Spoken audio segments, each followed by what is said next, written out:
Welcome back to Everyday English 15. I'm Noah. And I'm Ellie.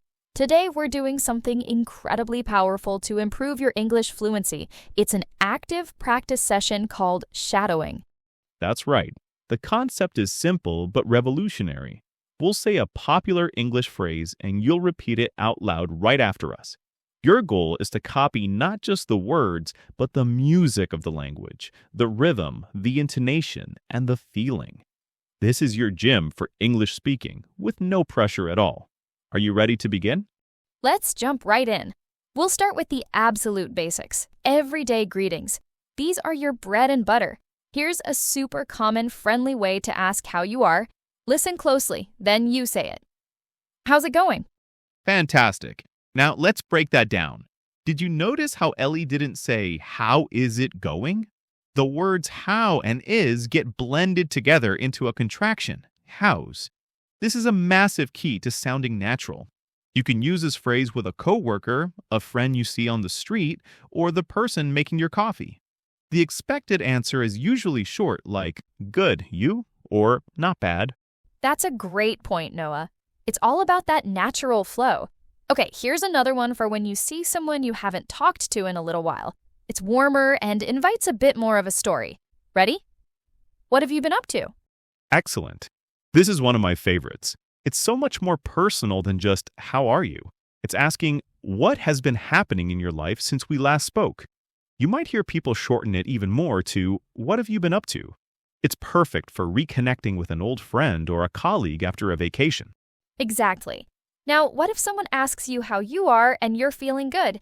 Here's a positive, friendly response that's very common. Can't complain. Perfect. This is a humble, happy way of saying, "My life is good and I have no complaints." It's optimistic without sounding like you're bragging. It's just a nice, easygoing response. You all are doing so well with this. It might feel a bit weird to be talking to yourself, but this is one of the best ways to build confidence. It really is. And hey, if you are finding this active practice useful and want to make it a regular part of your learning, please take just a second to click that subscribe or follow button on your podcast app. It really helps us out and ensures you won't miss our future episodes. We would really appreciate that support. Okay, let's move on to our next essential category, making plans. This is how you build a social life in English. To start, if you want to suggest an activity in a very open, casual way, you can use this. Are you up for a movie tonight?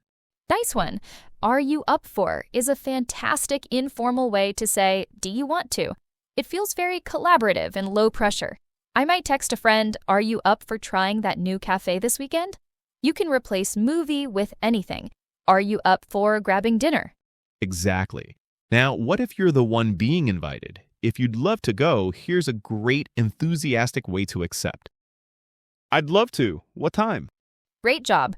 The key here is the positive energy, and by immediately asking what time, you show that you are serious about the plan. It's proactive and helps move the conversation forward. It shows real interest. But what if you can't make it? Here's a polite way to decline. I don't think I can make it. That's a perfect example of a soft no. Starting with "ah" shows you're disappointed, which is polite. "I don't think I can make it" is much gentler than a direct "no, I can't." After this, it's always nice to suggest another time, like, "Maybe another time though?" This keeps the social connection open. That's a great tip. Okay, new category, expressing opinions. This is how we move from small talk to more interesting conversations. To share your opinion on something, a simple and effective starter is this one. In my opinion, it's the best one. Very clear. "In my opinion" is a classic phrase. It's slightly formal but works in almost any situation. It makes it clear that this is just your perspective, not a universal fact. I could say, "In my opinion, Michael Jordan is the greatest basketball player of all time." It's my view, and this phrase introduces it perfectly. That's a perfect example. For a more casual or personal feeling, you can use this phrase. It shares a feeling more than a formal opinion. I feel like we should try the other one. Excellent. "I feel like" is softer and more collaborative. It's great for making suggestions in a group without sounding too bossy. When I'm planning a trip with friends, instead of saying, "We must go to Italy," I might say, "I feel like Italy would be a great option for this time of year." It invites discussion. That's a brilliant distinction. Now, what if you don't know enough to have an opinion? That's totally fine. Here's a phrase for that situation. I don't really know enough to say. This is such an intelligent and honest response. It shows you're a thoughtful person who doesn't just speak without knowledge. If someone is discussing complex politics or a technical subject I don't understand, this is my go-to phrase. It's respectable and much better than pretending you know something you don't. I completely agree. Okay, that leads us perfectly into our next section, agreeing and disagreeing, a key part of conversation. Here's a simple, strong way to show you agree. I totally agree. Nice and clear. The word totally adds a lot of emphasis and makes it sound more friendly and modern. It's a step stronger than just I agree. You're saying you agree 100%. Now, for an even more energetic agreement, you can use this classic idiom. You can say that again. Yes, I love this one. The intonation is key here. Your voice should go excited and go up in pitch. It's not a real question. You're not actually asking the person to repeat themselves. It's a statement of very strong agreement. If I say, this farmer's market has the best tomatoes, and my friend agrees, they might exclaim, you can say that again. Perfect use case. But disagreeing politely is just as important. If someone states an opinion and you see it differently, you can introduce your idea gently with this phrase. I see your point, but I think... This is the gold standard for polite disagreement. I see your point shows that you were listening and you respect their opinion. That is so important. It validates their perspective before you introduce your own. It turns a potential argument into a respectful discussion. For example, I see your point that that restaurant is popular, but I think it's a bit overpriced. That's exactly it. Okay, let's get very practical with our next category. At a cafe. Everyone needs these phrases. You're next in line. The barista asks what you'd like. Here's a perfect, polite way to order. Can I get a large iced coffee, please? Great. Starting with can I get is the standard friendly way to order in North America. It's much more natural than saying I want. And always add that please at the end. It makes all the difference. Now, what if you have a special request? Here's how you can ask for that. Could I get that with oat milk instead? Perfect. Using could I is even slightly more polite than can I. And the phrase instead is how you signal you want a substitution. It's clear and efficient. The barista will immediately understand what you're asking for. Absolutely. And once you have your coffee and you're leaving, here's a nice thing to say. Thanks. Have a good one. Yes, have a good one is a super common and friendly way to say have a good day. It's a little more casual and cool. It's just a nice, simple way to end a small interaction on a positive note. Okay, let's move on to another practical skill, shopping. My favorite topic. So you're in a store and you can't find what you're looking for. You can approach a staff member and ask this. Excuse me, I'm looking for the bread aisle. A perfect way to start. Excuse me gets their attention politely, and I'm looking for is exactly the phrase you need to state your goal. Clear, simple, and effective. Now, what if you just want to browse? Sometimes store employees ask, can I help you? If you don't need help, you can say this. I'm just browsing, thanks. This is the perfect polite response.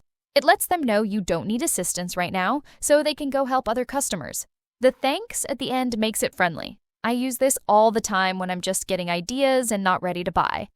Okay, you found an item, but you want to know the price. You can ask this. How much is this?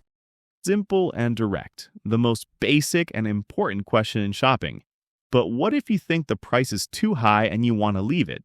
You can say this politely as you hand it back or put it down. I think I'll leave it for now. Thank you.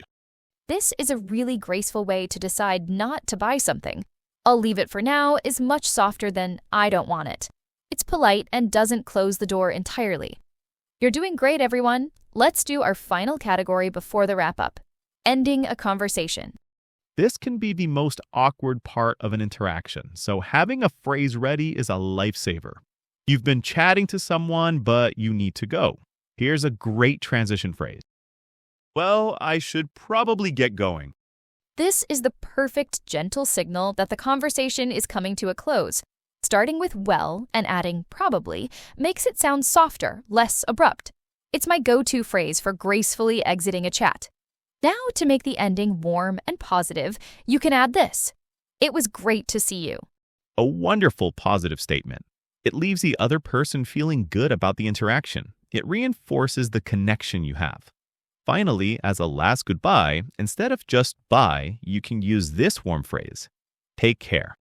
I love ending with take care. It's so much more meaningful than goodbye. It's like you're wishing them safety and happiness until you see them again. It works for friends, colleagues, and even in shops. And that is our final phrase for today's shadowing practice. You made it all the way through. That was a huge amount of practice, so please don't feel pressured to have memorized everything. That wasn't the goal. The goal was to speak, to practice the movements of your mouth, and to hear yourself making these English sounds. Exactly. The most important tip we can leave you with is to lose your fear of sounding silly. Find a private space, your car, your room, while you're cooking dinner, and just talk. You can listen to this episode again and again. Pause it after every phrase. Say it 5 times.